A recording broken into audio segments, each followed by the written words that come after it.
Everybody online hear us okay? Yes.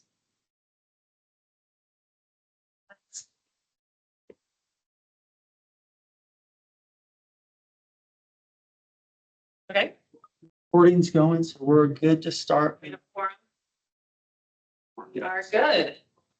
Okay, hi, welcome everyone to the Boulder County Board of Health regular meeting, August 11th, 2025. It is 5:29, so we're a minute early, actually, not really my style. But we do have a quorum, so I'm Morgan McMillan, board president. Go for it. Amber Johnson, board member. Lindy's with us. Hi, Lindy Hinman, board member.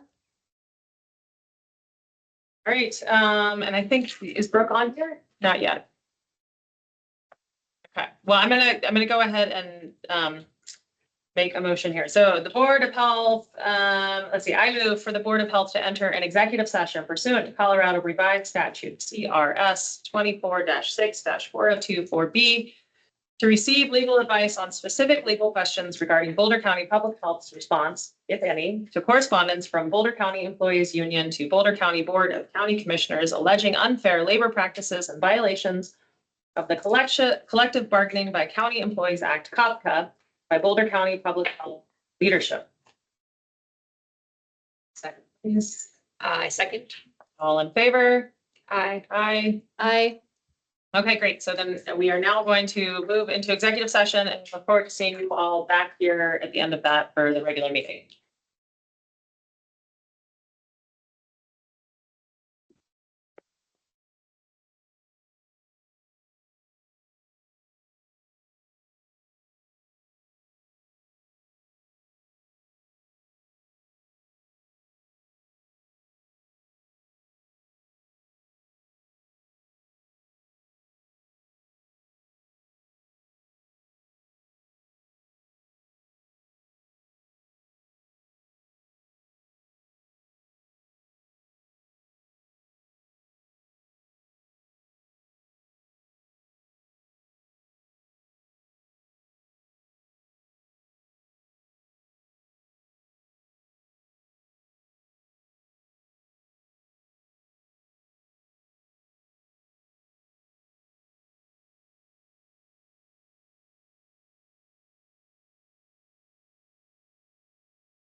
think that it's finishing up if folks want to come and grab some seats in here. Yeah.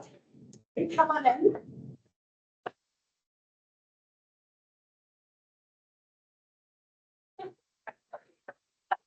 Yes. What would you like me to do? I'll see you too. What would you like? Amelia, I'll ask you. Amelia, where would you like the interpreter? Maybe right there, that makes sense. I mean, there's pieces of paper. Like school. Ready? Yes, it's ready. How about, yeah, ready. Yeah, ready for some routine in our lives. Yeah.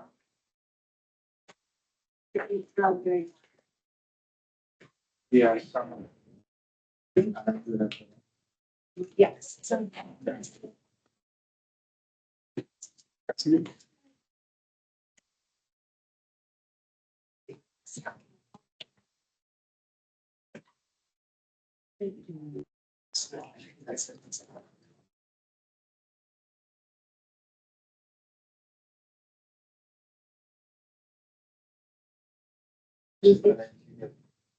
I'm gonna ask.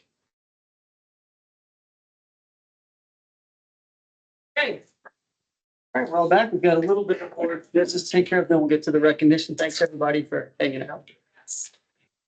Okay, welcome back, everyone. We are back in the public meeting. Item number 2 on the agenda is public comments. We have one person signed up. Is Laura Gonzalez on the line? Don't see her online, but just want to make sure. Okay. Nope, no public comment. Okay, if Laura joins us later, we can see if we can work her, share her public comment. Item number 3 is approval of the May 12th regular meeting minutes. Motion.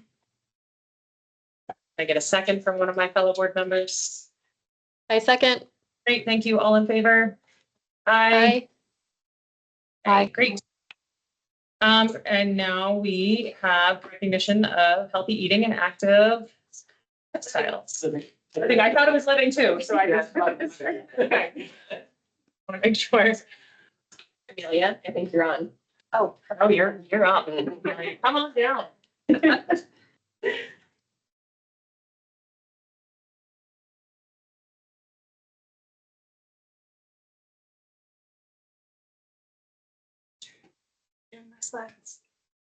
Yeah, we can look for you. All right. Thank you everyone for being here today. And thank you to all of our partners and funders and participants who are in the room. The goal of this presentation today is to share a little bit about our successes with the Fruit and Veg Longmont program, and then recognize the partners who make the work possible. So next slide. Next slide. So my name is Amelia Holbert. I'm with the Healthy Eating, Active Living, or HEAL team. And I'm going to give some history and context of the program, recognize our funders, partners, and go into some outcomes, talk about our participant advisory board. And we have 3 members of our participant advisory board here today. We have Daniela, Concepcion, and Monica. And then talk a little bit about where we are at right now with our next steps and some program improvements. But the main part of this is really recognizing the people who make this program possible. So we have some certificates that we will be presenting, and you'll be able to hear from them as well. Next slide. So just a little bit about what our team does. So we do a lot of things in the food access, nutrition security, as well as healthy beverage realm. We started by doing a lot with farmers markets and local farmers with food access, running Double Up Food Bucks for Snap Match, a WIC farmers market nutrition program that we started here locally in Boulder County in 2017. And the program I'm going to be highlighting today is really trying to fill this gap for participants who can't qualify for SNAP or WIC, but who are experiencing food insecurity in our community. Next slide. I highlight this just to show where we are at in this community. And this stat is very old. I haven't seen an updated one, but this was the 2022 self-sufficiency standard for our county. It's showing that for one adult, a preschooler, and a school-age child. We were basically at $100,000. This is not affordable. And we know that with prices rising, grocery prices increasing, many families are struggling to make ends meet in our community. And when families are struggling to make ends meet, one of the first things that goes is access to healthy foods. Next slide. This is a stat from last year from EFA, just up the road in Boulder. And 1 in 10 children in our community are still experiencing food insecurity, and rates are 40% higher than last year. We know that food prices are quickly increasing, and I'm sure by now these stats are outdated as prices continue to rise. Next slide. We also hear this from our community partners and participants that they want to eat healthy foods, nourishing foods that they know are good for their bodies, but price is the primary barrier. So the Fruit and Veg Longmont is really trying to address that gap. The goal is to find people who cannot qualify for federal food assistance but are experiencing food insecurity and work through partner organizations where they're already receiving services. Our current funders, we have 3, and I will go into them later, but the Boulder County Sustainability Tax, the City of Longmont Human Services Fund, as well as the Colorado Trust. This program model was modeled off of a program out of San Francisco, where the goal is that this program really lives within community organizations that already have touch points. So I cannot stress enough how partnerships are the only reason we are successful with this program, many of whom are in the room right now. We have 4 eligibility criteria. So participants cannot be receiving SNAP or WIC benefits, and that's because we already have fruit and vegetable incentive programs. If they are on SNAP or WIC, that they live either in the city of Boulder for the Boulder program, or in this case, the Longmont program. They are affiliated with a partner organization. So our 4 partners are listed here. We have El Centro Amistad, the Colorado Statewide Parent Coalition, Brújula Comunitaria, and St. Vrain Valley School Districts. Those are our 4 current partners for Longmont.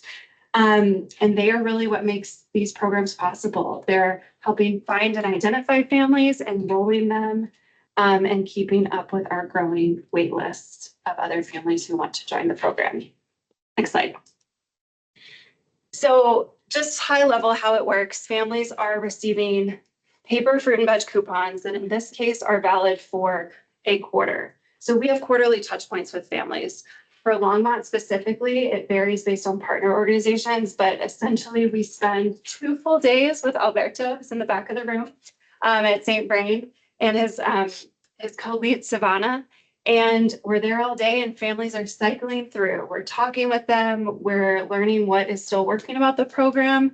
Maybe some issues have come up. And this is our really important touch point with families. So we know what we're doing well and where we might need to make improvements.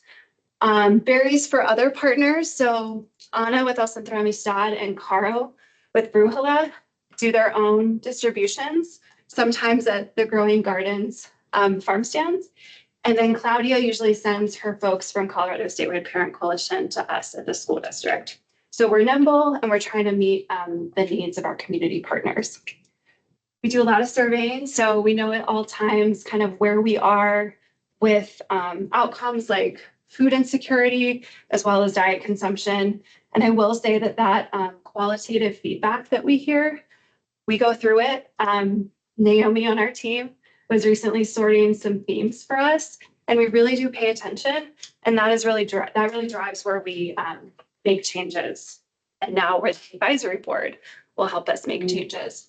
So these are our retail partners. We have 5 for the Longmont program, Boulder County Farmers Markets, and Sam was not able to be here today, but they are a longstanding partner for all of our food access work.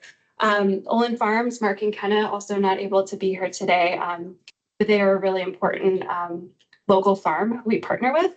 Growing Gardens, Vanessa is in the back of the room. So we work with them on our Boulder program as well as the Longmont program. And then our 2 carnicerias, La Barata and Longmont Packing.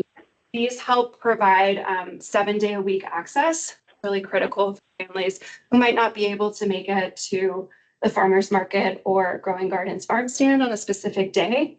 And it also gives us a geographic spread with La Barata in the northern part, and Longmont Packing in the southern part. Next slide. So highlighting our funders, the City of Longmont has been a funder for 3 years now, and we hope that we will continue to receive funding. It's really critical for keeping the program, keeping us at our current levels, allowing us to enroll some folks off the wait list as families move or cycle off the program. On the right, this is an upcoming, maybe this month, it's going to go out in the Boulder County Community Connections magazine. This is a highlight of one of our Fruit and Veg Longmont participants. She is likely affiliated with many of our groups, but I believe she's with our Amistad cohort. And so Anna's story is really amazing. Her son is the first one in the family to go to college, and he is studying at Harvard right now. She has been able to reverse her prediabetes and is getting really amazing results and feedback at her doctor's appointments. And so just having this consistent access to fruits and vegetables through the program has been life-changing for her and her family. So stay tuned for that, hopefully coming to your doorsteps soon. Next slide. The Colorado Trust. So we have our program officer here in the back of the room. Mia has spent the day with me, and I've just taken her all over Longmont, and we've done lots of fun things. But we are very fortunate to have a 2.5-year grant from the Colorado Trust. We have this funding source through the end of next year, and we are one of 30 grantees for food. I mean, this is a huge commitment that the Colorado Trust has made in the area of building food systems, but also building out programming that gets better access for healthy foods. And so at a time where so many of our systems are under attack, food has not been an area that funders have prioritized in recent years. It's been so critical to have this from the Colorado Trust. I will say, last year in March, we were getting ready to have to make some really hard decisions. Actually, maybe it was May. We thought we were going to have to cut the program. And we've never had to do this in our 6 years of operating this program. It's one of my proudest things that we've been able to scrap and find funding and sustain. And so we had already told our participants that this change could be coming. We might have to reduce the amounts in half. That was a recommendation that our partners preferred versus not having the program throughout the entire year. So we thought we were going to be giving people 50% of what they usually got at that June distribution. And then the letter from the Colorado Trust came in, and we realized we got the funding. And so I think Rachel and I got the great fortune of telling people at the Saturday market when they were coming to get their coupons that they would be getting the same amount. And just the relief and joy that people had was really amazing. So that is all due to this commitment, this 2.5-year commitment from the Colorado Trust. Next slide. And finally, Boulder County Sustainability Tax. We started this program in Boulder with funding from the Sugary Drink Tax Health Equity Fund. The sustainability tax enabled us to move this outside of the city of Boulder, enabled us to start working in Longmont, and without this funding source, we wouldn't have been able to do that program expansion. So this is a huge part of how we're able to do what we can with this program. Next slide. So we won't get too into our evaluation, but we know we're meeting lots of indicators in terms of improving food security, reducing chronic disease. And so really getting at this barrier where families are telling us, I want to eat fruits and vegetables, I know I need to, but price being the main barrier. And so many of our partners do education around chronic disease prevention, but this program is providing the tangible resource that families need to actually act on that education. And so as a public health person, of course, I love nutrition education, but it's not sufficient. And we can't expect families to actually do the things that they want to do and that they know are good for their families without proper resourcing. Next slide. Just some more results. We have really good evaluation data around increases in variety of fruits and vegetables, in amounts of fruits and vegetables, self-reported health indicators. People were reporting eating less junk food. And my favorite statistic is we're seeing really big reductions in food insecurity, which is really amazing. We never expected this program is going to be a silver bullet, but it's really moving the needle for families. And the quotes, these are always my favorite part. And just to highlight again, there are plenty of different types of food programs, but what I'm most proud of is that we're really trying to provide dignity and choice to participants. They can walk into a farmer's market or a store, and they can buy what is most relevant for them, what they want to eat. And oftentimes, the families that we are serving through this program do not have that same level of choice in other aspects of their life. Next slide. We have a really high redemption rate. And so this does mean that as we think about our budgets from our 3 funders, we do not have a lot of wiggle room. So we have about a 97% redemption rate. I haven't heard of any other program ever with a redemption rate this high. People are using it because it works. And again, the quotes, I think it's just really transformational to families, again, being able to count on this month after month. Next slide. Some more quotes. I think this right here, I kept this one just because this is the whole point of what we're trying to do. We're trying to give access to whatever foods are most nourishing for families with that dignity and with that choice. Next slide. So just a little bit about where we are currently, thanks to our strategic initiatives branch and our health planning and evaluation team. They've helped us map out our entire process. And so we are identifying some pain points, some areas where we can streamline efficiencies. And so this is kind of ongoing. And what we are doing now with our advisory board, so we have 3 members in the back with us.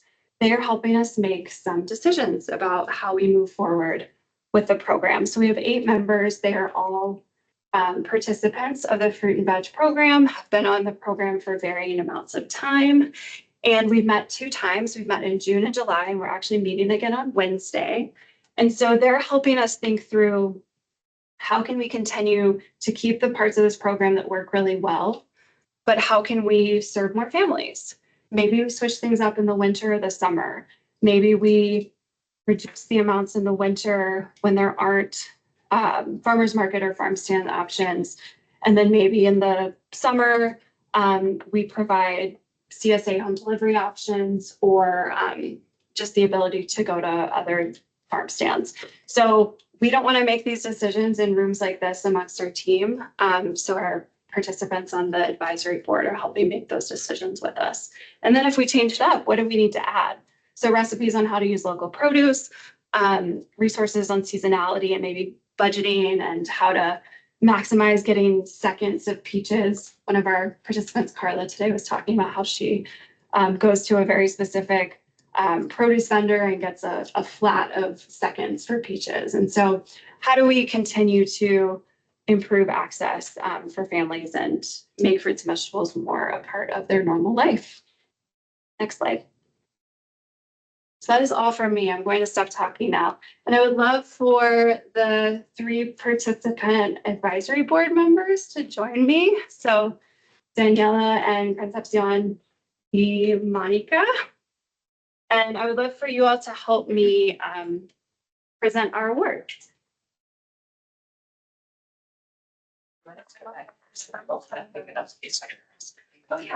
We can do that. Is that okay? Okay, we're gonna stay back here. Oh.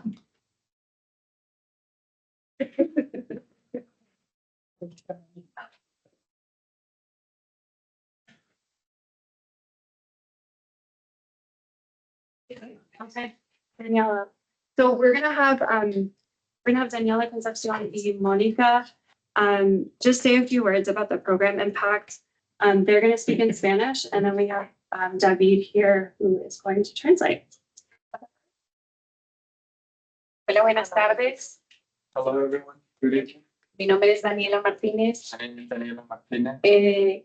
La verdad que en mi familia ha sido un impacto importante There's been a lot of impact with this Para- program in my family, para la economía de mi casa. especially for the economy around my Y house. pues hay momentos pues que Ahorita específicamente mi esposo está pasando por un momento en el trabajo tuvo un accidente, Right now, I'm having some difficulty entonces at the no, house. no ha podido My trabajar, husband is not working. entonces eso ayuda mucho. So this a has been la familia. huge to help us with our finances and eating healthy. Así que gracias por Thank you toda so su much. ayuda y por Really appreciate it. apoyar el programa. And Gracias. thanks for supporting the program.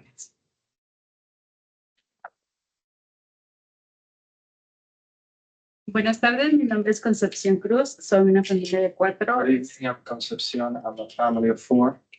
Agradezco mucho los cupones ya que sirven muchísimo para ahorita en tiempo de vacaciones para los I'm pequeños. really grateful for the coupons right Comen now, más, for all the kids. They're really using it. comen más y más saludable porque están todo el día abriendo el refrigerador ya sea para agarrar más. They're all day eating, like opening the fridge and I'm noticing they're eating healthier. Y pues espero que este programa siga por muchísimos años y muchísimas gracias. I really hope that this program continues and thank you so much. Hola, buenas tardes a todos. Hello, good evening. Mi nombre es Mónica Pulido My name is Monica Pulido. y también para mí, para mi familia ha sido de mucha ayuda This has been a great help for all my family. porque lo que se puede ahorrar con uno de los cupones lo podemos usar para otras necesidades de We're nuestra just saving monthly and this is helping to put that money into other necessities we have. Mi familia está formada por 5, somos 5 en mi familia, entonces ahora se puede decir que comemos un poquito más saludable There's porque 5 of us and now I can say that we eat a little healthier. tenemos más acceso a frutas y verduras We have more access to vegetables and fruits. y a comer más saludable. Y como dice Conchis, también, pues ahorita los niños están de vacaciones, aunque los míos no están tan pequeñitos todavía, ¿verdad? Ya crecieron, pero pues también comen. We're eating that they're all eating healthier now that they're on holiday. They're constantly going to the fridge and I'm noticing that they're eating healthier. Y también espero que siga ese programa y para que es para beneficio mío y para beneficio de todas las familias que tienen el acceso a los cupones. I really hope that this program continues for the benefit of all the community and my family. Y gracias. Thank you. Muchas gracias. And it's with funding from the Colorado Trust that we've been able to start this board. It's something that we wanted to do for a while. So with our budgets, we haven't wanted to change our enrollment numbers. And so this has allowed us to engage with our participants in this way and involve them in the decision-making and shaping the program moving forward. So we have some partners that I want to recognize in the room today and then wrap it up. Yeah. So first off, I have, where's Ana with El Centro Amistad? Ana is our lead promotora for the program. She runs our Boulder and Longmont program. She has about 200 families in Boulder, about 40 in Longmont. And quite literally, this program would not run without her. Would not be possible without her. I think that you guys are exaggerating. Without me. Especially because it's such an amazing program, support families so much, and the change that and the benefit we have been able to see in the families has been amazing. So thank you, and thanks for the people who care about this. So.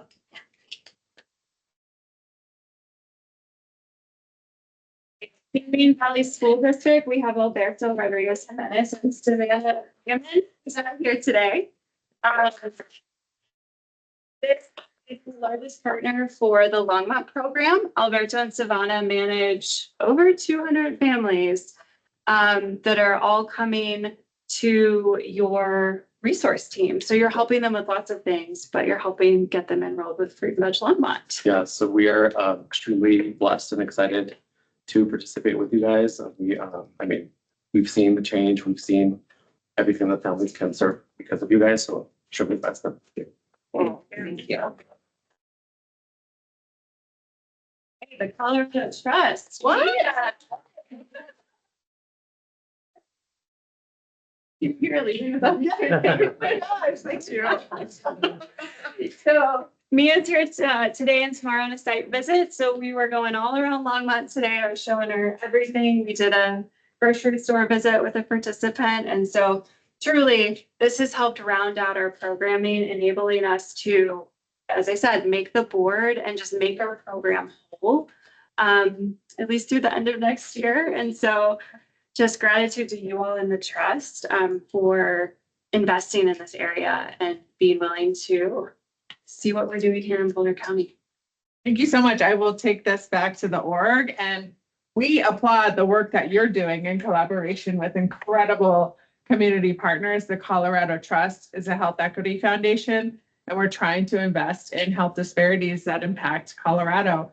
And you guys are really leading the way in food access. So congratulations to all of you. This is your award. We just write the check. You did the work.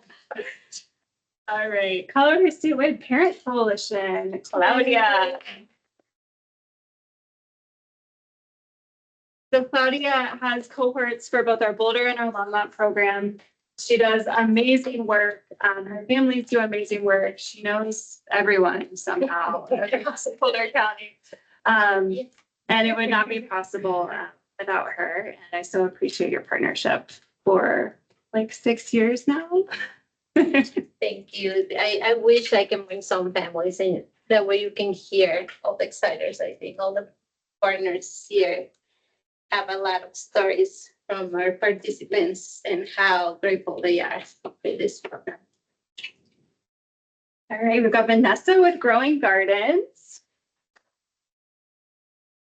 So we partner with Growing Gardens, as I said, for not only the Longmont program, but also the Boulder program. It's great because they have multiple locations and they have been so kind and so generous. They actually give our participants 50% off when they're using their coupons at their farm stands. So just making it even more accessible to our participants. Yes. And we've been really excited. We've been doing food access work in Longmont for the past 10 years, and this has been really great to bring new people to our farms that are connecting with what we're doing. A lot of them want to stick around and get their hands in the dirt and become even more involved with the food system. So we're really happy to be part of this. Thanks.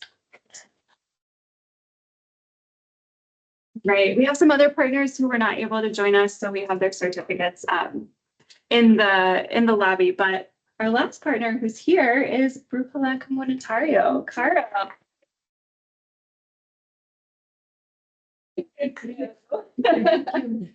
So this is an amazing group of women who have done so much in Longmont for food systems and food access and food security. So we are so grateful to know you all and to partner with you. And I always said that we are a community group, so it's the work of everyone. Thank you.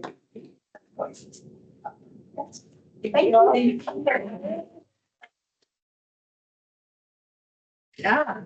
You want to go outside, Rachel? Maybe. Well, I know that's board is sitting there, you know. Just nice phones, you know. I mean, we'll soon stand up. Like, sit up, like, Sorry.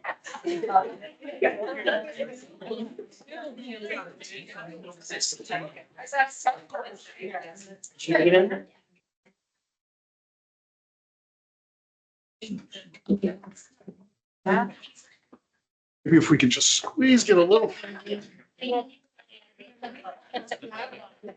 That's better. Okay, I'm gonna take 5 or 6 just to be sure. 1, 2, 3. Oh, yeah.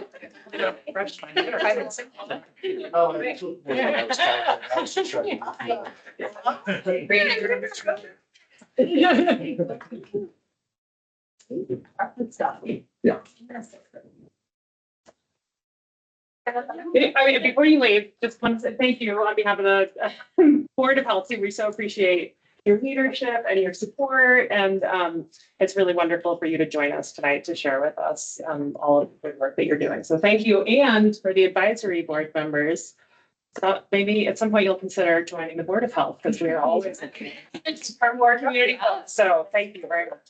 Thank you. And please don't leave quite yet. We would like to flow this conversation into another recognition. The National Association of Counties presents awards every year to county initiated programs. And one of the programs that they recognized this year wasn't just an award winner, it was recognized as the best in category, which was improving food access for health for Boulder residents through the municipal comprehensive planning, which the fruit and veg program Longmont is a part. And they gave us a very nice plaque that you all share in with us, presented to our team, received coincidentally by our deputy director who happened to be in Washington DC at the moment, Yes, but very thankful. very, Being very there. happy to share this award with our community partners. This means that this was the best in the category in the nation. So congratulations to all of you.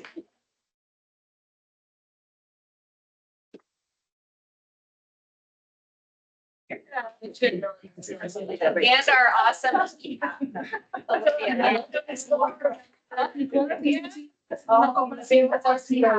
From 22 to 2024.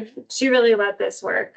So this was a collaboration with the city of Boulder to provide recommendations as they think about updating their their comprehensive plan for food and agriculture. So programs like this, on how do you actually engage with community and meet needs through improving food security? I would argue it's definitely a best practice and a strategy. So And I it's think, really cool. I think one of the things that really sets the work apart is that it's not just about addressing food insecurity.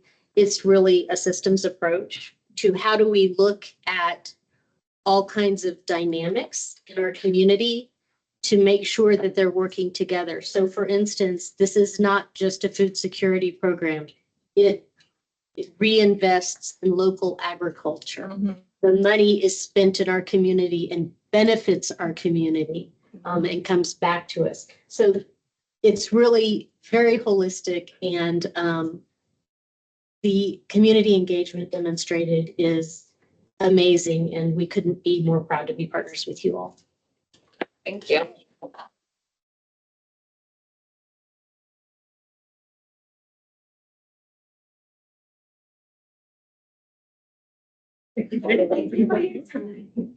Yeah. Yeah. Nice. Sure. I can, maybe. But Yeah. it was good. You too, Rachel. Nice to meet you. Congratulations. I guess I should have introduced myself, Lexi Nolan. Executive Director. Our next topic is to go right into the additional NACO Achievement Awards. We had a number of programs this year in public health to receive these awards, including our bilingual infant and early childhood consultation program. That was, I think you all know, it's a very innovative program. It's really focused on supporting infant and the young child mental health and really working with mothers to make sure they understand how to support positive mental health development in their very young children. The Healthy Futures Youth Coalition, which is part of the Community Substance Abuse Prevention program in community health. Megan Hale really was the anchor on the first one. Abby Tracer and Vicky Fernandez Castaneda were really leading that Healthy Futures Youth Coalition work. This program has been really effective in really being able to gather youth to address substance abuse issues as advocates. Julia Pusel and Charlotte DeGraff working on the Youth Opioid Overdose Prevention Program, also out of our CSAP program in community health. Rachel Arndt working with the Housing Department on mobile home parks system change. There has been a lot of innovation that has happened in this space, do a lot of hard work on Rachel's part, including state policy changes, which has not gone unnoticed in many spaces around the country. And on September 3rd, we invite the board to attend the NACO Award winners celebration at the Commissioner's Hearing Room. If you're able to attend, we would love to have you there. Congratulations to our staff. We're always proud. Every year we seem to manage to get an award from NACO. So it's very reinforcing to us that this is a space where we continue to be innovative and recognized for excellence of work by our staff. So congratulations to all of you. You're here. Well done, everyone. And we feel like our programs are the best in the country, but it's nice to have a national program recognized as well. So we were very surprised to get best in category in the urban planning category. So that was a shock. And we're very grateful to Indira for going to accept the award in person, since we were given 10 days notice to be in Philadelphia in the summer. Thank you. Okay. Next. Yeah, so we also want to take a moment to recognize our board member, Brooke Harrison, and thank you so much for 5 years of service on the Board of Health. Brooke, we have appreciated everything that you've brought to the board, from your expertise and your passion and your interest and your time commitments, which have not been insubstantial.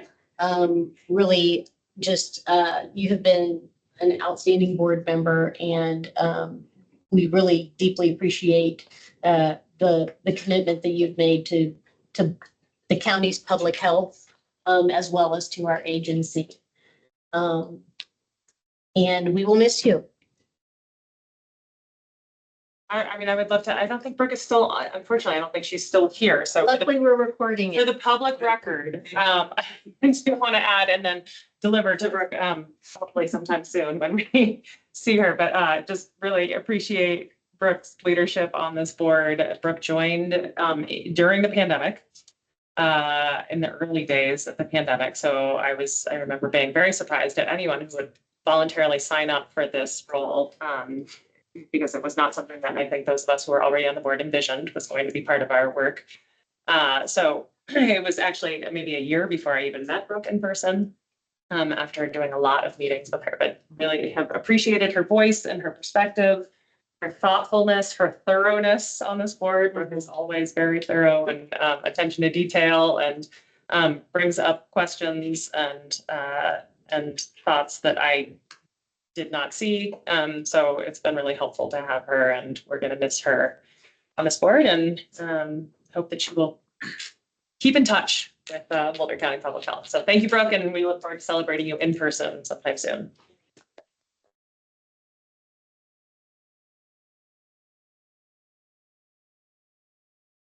Okay, then we have item number 4 or 5, Boulder County Public Health Annual Report.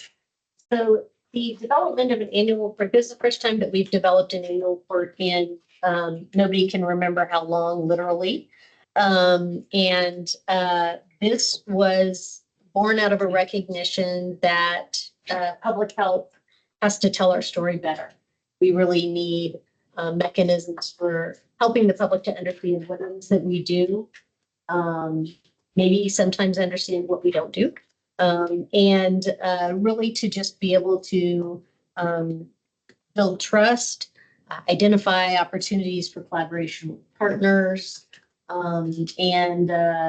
quietly sing the praises of folks who fund our work to keep it all going. So we were really excited to be able to present the 2024 annual report. We're hoping maybe next year we can get it out a little bit earlier in the year, but this is our first shot. So we're really happy to be able to provide you all with a hard copy, and it's also available online. And I will turn it over to Kelly and Sean. Go ahead. Good evening. My name is Sean Hollister. I'm the Communications Manager here at Boulder County Public Health, and I'm really excited to be here to present the annual report. A lot of hard work across the agency into it. I wanted to share this slide quickly because I think it's a great look back in time. This is the oldest annual report we could find pictures of from 1955. A couple of things to point out. The annual budget was $65,000. That equates to $1.25 per person, which is 25 cents under the national recommendations. We've come a long ways. The big health concern at that time was polio. It was all done on a typewriter. So we've come a long way from that to this, which is our new, well-designed, modern. We've grounded everything in our strategic priorities and in our health justice framework for the foundation for what we're doing. And then we use the report to go on and tell some stories about the programs and what they're accomplishing. So rather than just being a fiscal document, it's really a great way for us to tell and show what our teams have been up to. So, for example, we do an overview of each strategic priority.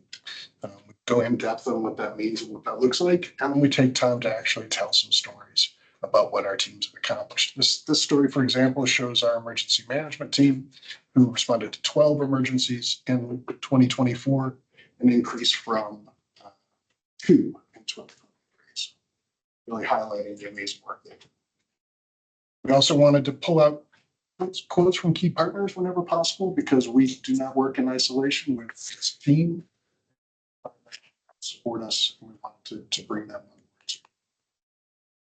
Additionally, we created a lot of bespoke graphics to highlight some of the key points that we're making. It's much more of an infographic style. And of course, a robust financial summary section. I'll pass it over to Joey for this. Great. Hey, Sean, you go back to that second slide real quick. I just want to point out something, the old one. Yeah, it's kind of funny. It's like where there's need, that's where we serve, right? And Sean kind of pointed that out, which I thought was really relevant, right? And still sort of what we're looking at today, right? Even more today, I think, in some ways. Can't say it wasn't alive. However, right? I think that's pretty interesting, right? We're looking at populations. We talked about the HEAL program here, right? And reaching out to populations that are most disproportionately impacted, right? The populations that have some of the disparities and some of those same populations who frankly are being left behind in some ways in intentional fashion. And it's our ability, I feel it's our ability to meet some of those. So you can go back to, thanks, Sean. So one of the, we started this out, one of the things is we weren't sure if we were going to do this in a report this year, right? And there's some waffling the director's team, so it can't be Sean. We're not going to blame Sean on that. But when we were going to do that, and then we kind of decided, this is a good thing. We should really pull these places together. Armando was doing a lot of great work on the budget piece. We were taking some good steps forward. So I'll get to those, like to the KPIs and the dashboards and things like that. And so we decided what can we pull together with this? And I think Lexi had a lot of great input. So, I really appreciate Lexi really dove into this space a lot.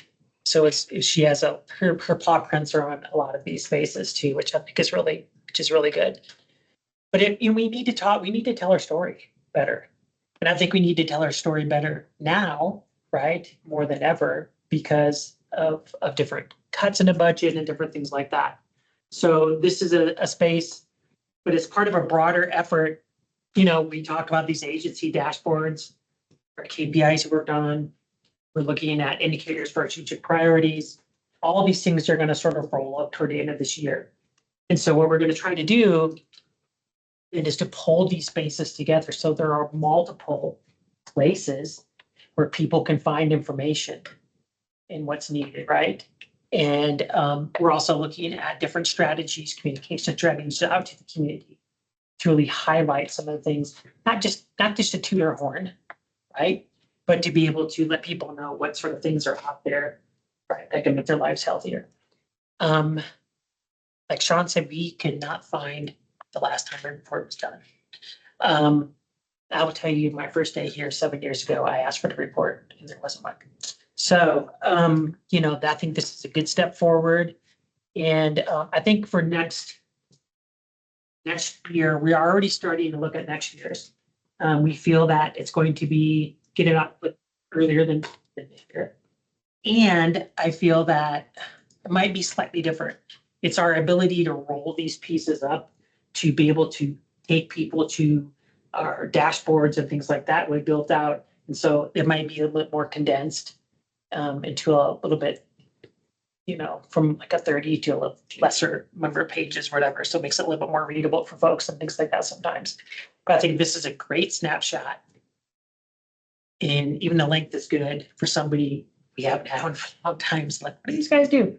So that's our goal is what do we do? How much does it cost?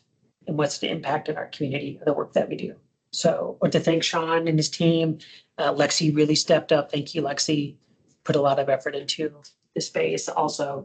And everyone else, Dahlia for printing or whatnot. So yeah, some extras are going to be handed out to different, to the Board of Health and good you guys, Board of County Commissioners and other folks too. So if you have any questions?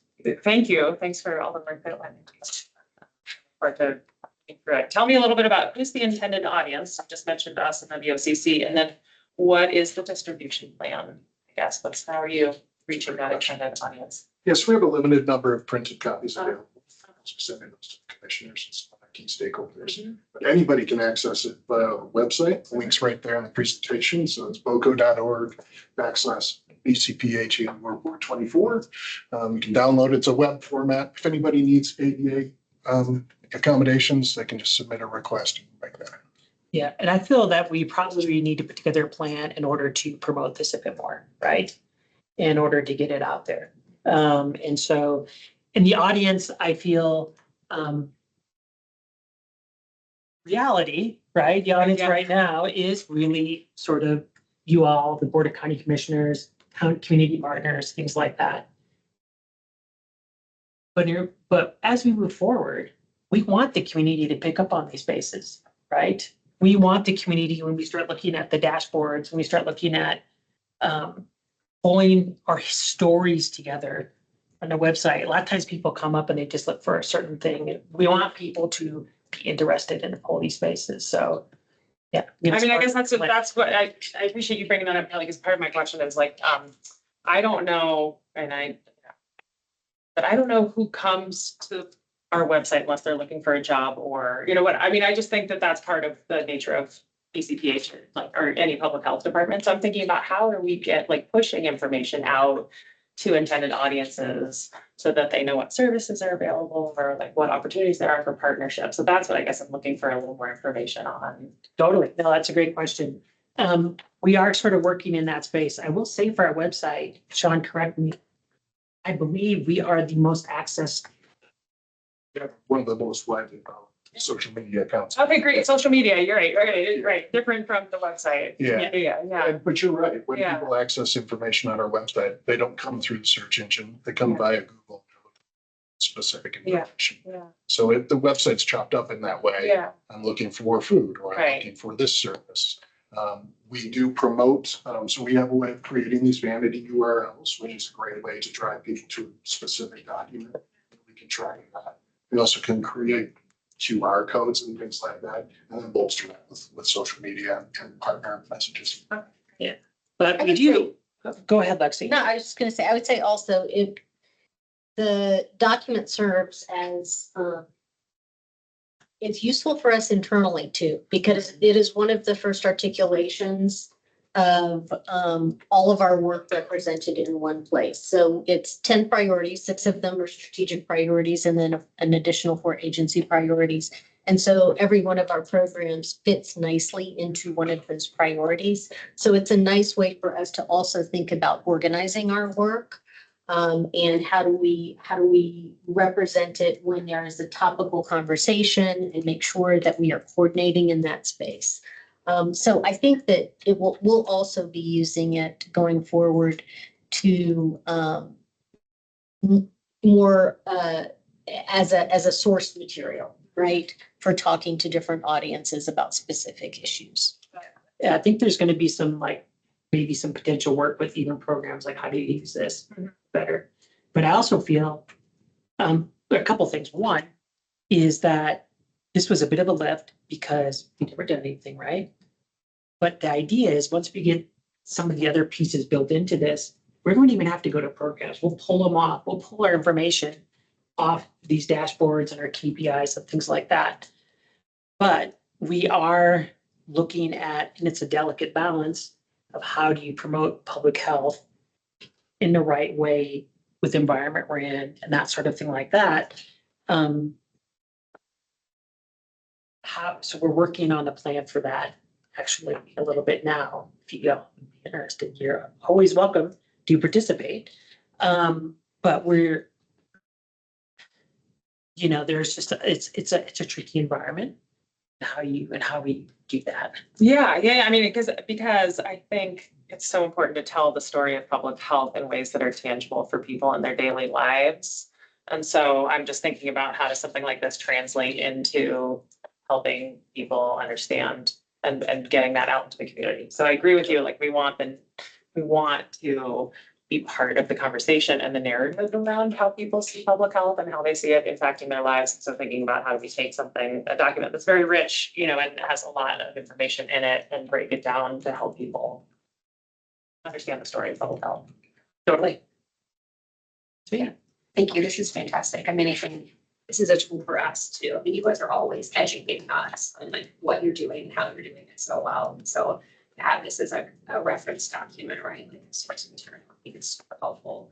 I think my experience with annual reports is that you draw from them again and again all year long, right? Like applying for grants, doing grant reports, and speaking to the communities. So I think this is amazing. Like the foundation that you have here is gonna like really support all of the teams and like save them time in the long run from having to repeat the same information, for instance. So, but also helpful for us, right? To make sure that we're communicating all that you're doing so well. Thank you for the time that went into it. No worries.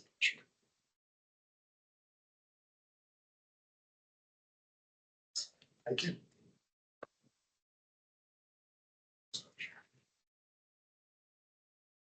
Armando, thanks for your work on the budget stuff too, Looks great. Who's driving? Mine's gonna be short today, so my name is Armando Ardiola, Director of Administration and Finance. I'm here today kind of go over some mid-year financial overview. But first, I'd like to say good evening, board. Next couple slide, go to the next slide. One more, there you go. So really high level, make this short, going over the mid-year financial overview. You're obviously getting the monthly reports on our financials. So this is nothing new. This is just really a summary over the last 6 months. I do want to talk a little bit about our annual budget, which is $24,427,935, the adopted budget at the beginning of the year. But what I really want to just highlight is within these first 6 months, our revenues are about 50%. And the next slide, I'll show you a little visual how we actually started a lot slower at the beginning of January and we finally caught up. So we're about 46,000 unfavorable, which means slightly short, but it's 6 months. It's great trending information for us.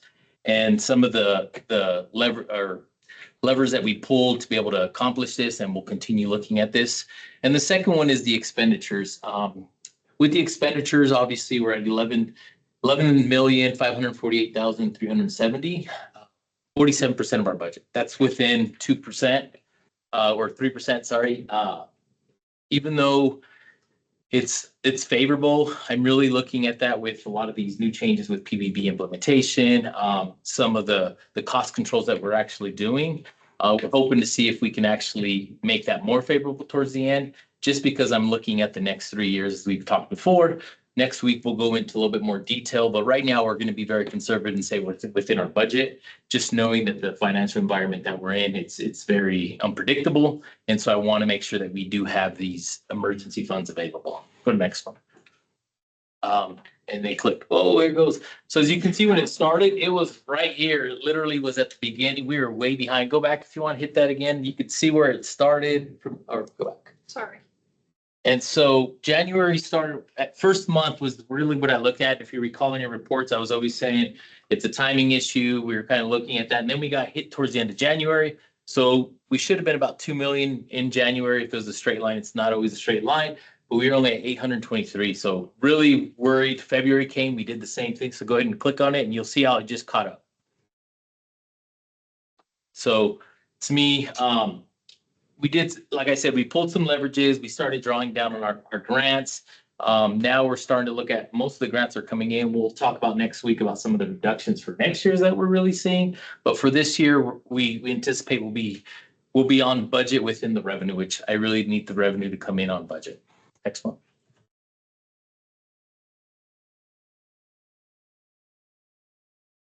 Maybe. Okay. So with expenditures, what I usually gauge when we do like operational metrics is you want to be within 2%. I would say we've been within 1% this whole time with expenditures, which tells me is the work we did last year looking at the 3-year averages and adjusting our budget, taking that 6%, 1.5 million, and adjusting our expenditures is right on there. Unfortunately, we got into some additional federal in our funding environments that we're in, so we might see that adjust, but we are going to continue doing these cost leverage that we're really doing cost savings. And so go ahead and hit that, and you can see we've been very close the whole time. Perfect. I mean, that is perfect if you can be that, if you can do that all year. Unfortunately, that's not where we're going for. It sounds weird. I really am going forward more of a favorable, which means I'd like to see, I'd like to be way under budget. And the reason why is I want to preserve fund balance. So Wednesday or next Monday, we'll talk about fund balance, but ultimately we're favorable about 600,000 right now, but we'll continue looking at that. Sorry, Armando, why would we be favorable by $600,000? I mean, what's contributing to that? For one is we have vacancies, we have attrition. We're not high. We've been very careful, and we're not completely on a freeze, but we've been very careful about holding positions, just knowing that we're going to be implementing a lot of this PBB. So we've been very careful. We've been looking at all contracts, which it's not something I'd recommend, but we're doing it right now because it just adds. We're becoming the bottleneck, but we're just looking at all contracts, making sure that what we approve is within scope, making sure that nothing goes through. So we're just being very careful with our costs. But that's what's attributing to the 600,000. And then there's always some timing within the year, but 6 months, I would say that within the first 3 months or within 6 months. So I think we've caught up most of that. Next one. Thanks. I think the next one's just. Okay, so questions, love to hear from the board if you have any questions. All this is, like I said, if you look up at the last 6 month reports that I send on a monthly basis, all I'm doing is a quick summary of where we're at. Cool. Appreciate you keeping us informed. Perfect. So our next thing is I'm actually, first, I just want to thank Desiree and Jessica. So we're going to move into our financials, which I want to thank them. And I also want to thank the finance team because they're the ones that are actually doing the work behind the scenes that not everybody gets to see. So I just really want to say, thank you for paying attention to the detail, making sure that the organization is committed and we're doing what we need to in the accounting side of it, which is very important, making sure the agency is following our processes. And then the next thing I want to do is I want to introduce Sam. I think everybody here has met Sam from CLA. Sam's been, actually, I met Sam the very first time when I walked in, I think like day 3. So Sam, thank you for, always talking with me, looking at your financials and giving me some good advice as far as where we're heading to. So I just want to pass this along. He's going to kind of give us a quick overview of our financials or our audit this year. And so Sam, go ahead. Thanks for that, Armando. Coming through. Everyone able to hear me okay? Yep. All right, so I'm going to share my screen. and just put together a couple of quick PowerPoint slides, really summarizing the results of the 2024 audit, which was completed back in June. And again, just to echo what Armando said there, thank you to Desiree, Jessica, and of course Armando for all of the hard work to get through the 2024 audit. It was a lengthy process, of course, but in terms of looking back over the last several years of working through these audits, each year we've seen some real incremental improvement. And so overall, I'm really pleased with the results that I'll share here in the next couple of slides. So our audit scope is again over the December 31st, 2024 financial statements over Boulder County Public Health. We issued our report, our independent auditor's report, and those opinions over those financial statements. Your financial statements are comparative, and I'll go into that as I share those financial statements here in a little bit. If there was an internal control or management letter issued, that would also be under our scope.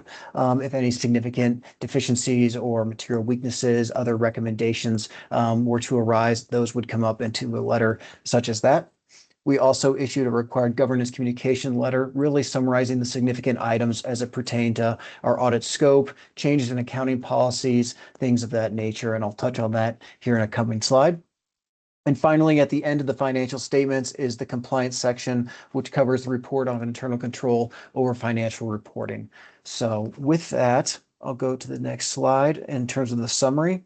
So our audit opinions for the financial statement audit was unmodified, otherwise a clean audit opinion, meaning that your financial statements for Boulder County Public Health as of and for the year ended December 31st, 2024 are materially stated in all material respects. So it's the best news that really could occur from the result of an audit. And if there was any modification to our audit opinion, it would certainly be known and communicated to you as the board well in advance. So overall, really just wanted to echo that from our auditor's opinion, unmodified.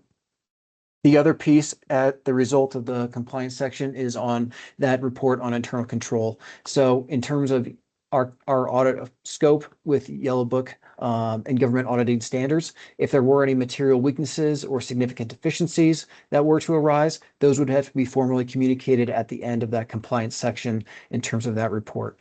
And again, just want to recommend a job well done. There were no material weaknesses or significant deficiencies identified as a result of audit procedures. The governance communication summarizes again the key communications to the board, making sure that you're apprised of all any significant items that occurred during the result of the audit. So overall, from when we look at things from the first stage with the accounting policy section, everything was consistent year over year, aside from the one required audit standard, GASB 101 compensated absences that had to be adopted by every organization with a December 31st year end. And because of your financial statements being comparative, GASB 101 requires, and really GASB 100 requires that to be adopted as of the beginning of the earliest period presented.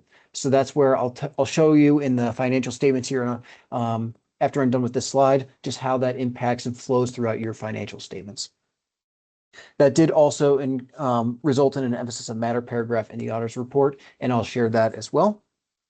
Overall, no difficulties were encountered in terms of performing the audit that would raise or merit communication with you as the board. There were no significant estimates that we determined were potentially significant. Even though GASB 101 was adopted this year, really the most significant estimate that could be classified as was the more likely than not determination for sick leave that was more likely than not to be used. So in terms of GASB 101 and that standard with compensated absences and the significant increase that resulted in because of the sick leave time, that was a lot of work done with Boulder County and that finance department in coming up with that estimate. But overall was really just a look back analysis of historical usage of sick leave by various employees of Boulder County Public Health.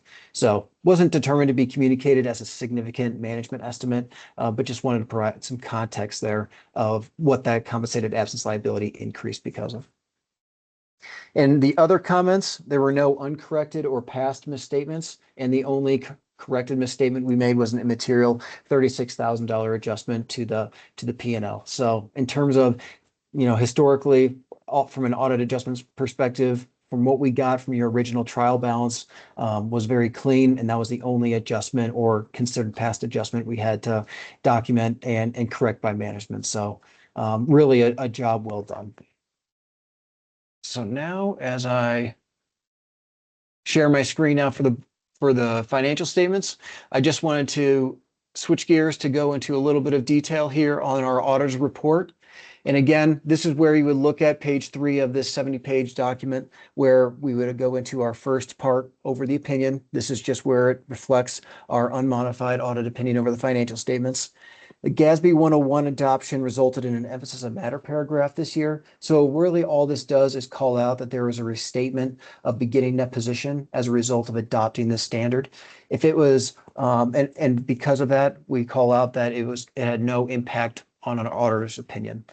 Sometimes you'll see restatement due to correction of an error, and this was not that type. Whenever there's a change in accounting principle or adoption of a new standard that requires a look back at the cumulative impact of that change, an emphasis of matter might be called out. And that's just where this was significant enough to warrant this paragraph. So with that, real quick, I'll go actually to note 9 just to show you that.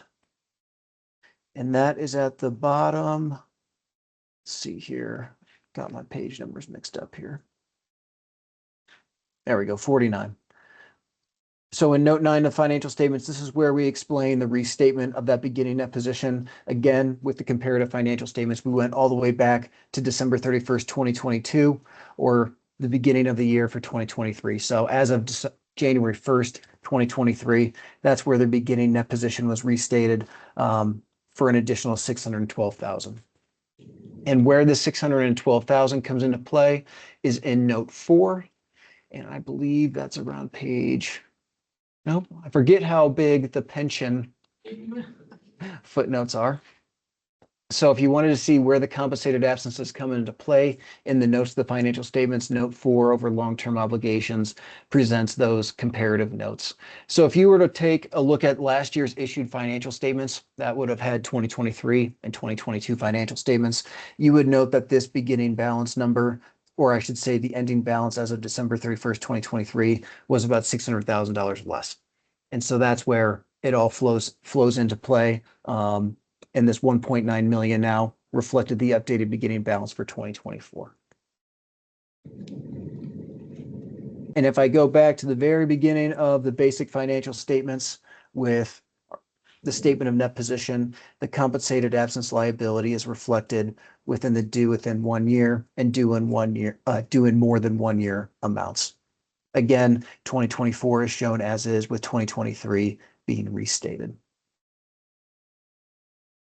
So I went through all that very quickly just in terms of how all that flows through, but I know this is as of December 31st, 2024, and here we are in August. Wanted to pause there for any comments or questions at this time. I don't think I have any. No, thanks, Sam, for your presentation. Very good. Well, thank you so much for the time this evening. It's always a great time working with you guys. Thank you. Thanks, Sam. Thank you so much. Appreciate it. Thank you. You go back to it. Next item is, unless there's any questions on that, director's No, report. just good work, team, on getting that clean audit. That's great. Thank you. Thank you. Thank you. I know it goes quickly in the presentation, but I know there's a lot of work. Thank you.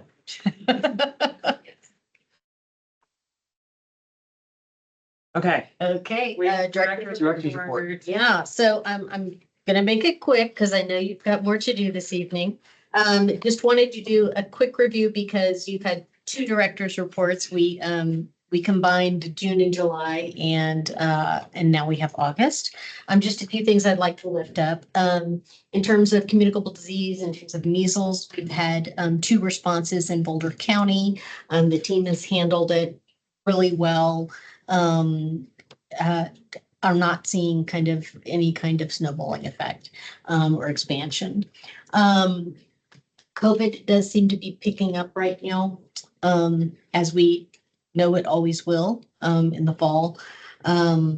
And I think probably the thing that we're a little bit worried about is that people don't get their vaccine for it anymore. So we'll probably see it more, back to school. We'll see some absences and things like that. I will tell you anecdotally, I've known a couple of people who have had this most recent version, and it hits pretty hard. Encourage folks to continue to wear masks if you are susceptible and can't afford to get sick right now. Finally, we've had a particularly active West Nile year. Our mosquitoes started showing up positive and in greater proportions in early June instead of late June or early July. We did have a death in Boulder County, which was really unfortunate, Lafayette resident. But we are anticipating that this season will continue to kind of creep along the edges and expand a bit with warming temperatures. And we're very grateful that the county mosquito district has recently increased the allocation for mosquito control, which we hope will help to control the mosquito population in West Nile cases. We have a few recognitions we just want to mention. Rachel Arndt was recently named the Division Manager for Environmental Health. Congratulations to Rachel. Evelyn Moritz was named the Genesis Program Manager. Evelyn is a longtime staffer in Genesis, and we're really thrilled to see that internal hire. Jordan Bullard has taken the Business Operations Manager position. What we did was when Jordan Thomas left, we took the business operations work, the facilities site management position and the executive assistant position, and we kind of redistributed the responsibilities. And so Jordan took the business operations manager position. Patrick is now the executive assistant with added responsibilities. Vicky Borrego Gordillo is now the acting supervisor for vital records. Again, an internal hire we're really happy about. And Tessa Hill will be joining us on Thursday as the new policy and systems change analyst. Finally, just a couple of things. Our PPV work is being recognized in a few spaces. CLA has presented to their board. Armando and I and team will be talking at GFOA on an educational panel workshop. And then the 10 county commissioners meeting has also invited Armando to come and present on this work. So That's great. Yeah. The Genesis 2025 client satisfaction survey revealed, and I just feel like I have to read this out loud because I was kind of amazingly impressed. 84 participants responded to this anonymous survey. 100% stated that they would recommend Genesis services to a friend. 100%. That was amazing. And then just one final wrap up. Our vital records team, the states began doing reviews of vital records teams across the state. Again, first one since before COVID, and our team scored 100%. And we're very proud. So lots of good news happening. Just an amazing team of high performers in this agency, and just really proud of them. We are too. We are too, for sure. Yes. I'll elevate the work for mental behavioral health. I was super excited to see that you all are still doing public health work around it and highlighting the Colorado mental health line. I think with national cuts, those resources no longer being available on a national level, really I'm proud to see Colorado, and particularly Boulder County, prioritizing it. Thank you.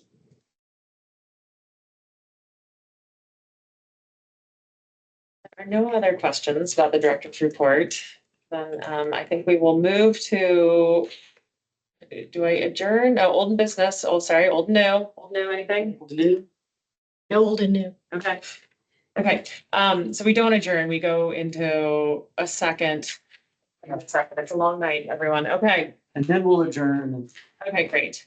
you in this room. Okay, so thank you to all staff who don't want to hang out until the very end here. I'm going to move for the Board of Health to enter an executive session pursuant to CRS 24-6-4024F for the purpose of discussing the Boulder County Public Health Executive Director Performance Evaluation.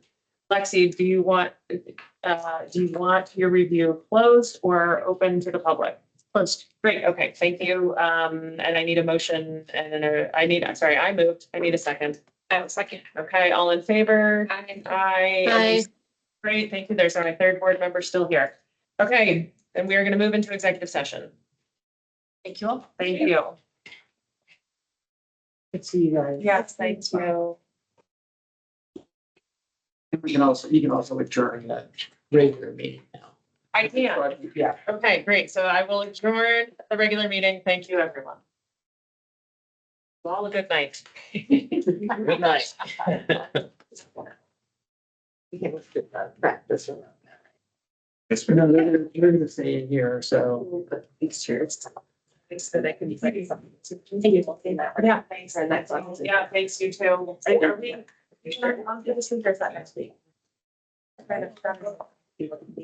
Here. So, yes, are we adjourned off, Patrick? All right, not yet. Say. I don't expect Ari to do.